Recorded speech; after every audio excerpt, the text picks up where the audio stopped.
এই যে আমরা আসছি হর্দি বাজার। এটা হচ্ছে বালু নদীর পূর্বাচল বালু নদীর তীরে।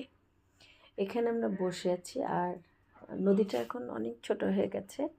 ওপার থেকে এদিক দিয়ে সম্ভবত উত্তরা থেকে কসাইবাড়ি, কাঁচকুড়া, দক্ষিণখান কাঁচকুড়া হয়ে এই নদীটা পার হয়ে পারে যেতে হয়। ওই পারে আছে ইসাপুরা, তারপরে হচ্ছে তলনা, পূর্বাচল। এদিক দিয়ে আমরা অবশ্য গেছি গাড়ি নিয়ে 300 ফিট দিয়ে।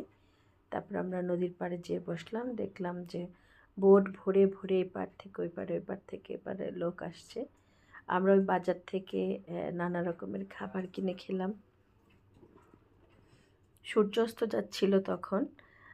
খুবই সুন্দর একটা দৃশ্য ছিল। অনেক মানুষ গেছে ওখানে, ঘুরছে, কেউ নদীর পাড়ে বসে আছে, কেউ নদীর ওই পাড়ে যাচ্ছে। মাঝখানে যে চর জেগেছে সেই চরের মধ্যে ঘোরাঘুরি করছে। সূর্যটা আমাদের সামনেই অস্ত যাচ্ছিল।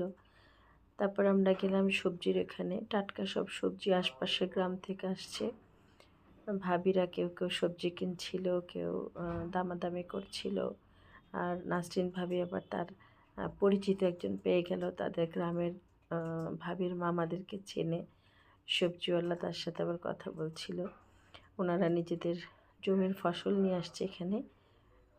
দাম কিন্তু কম না, বরং ঢাকার আমাদের উত্তরার এদিক থেকে দাম অনেক বেশি আছে ওখানে।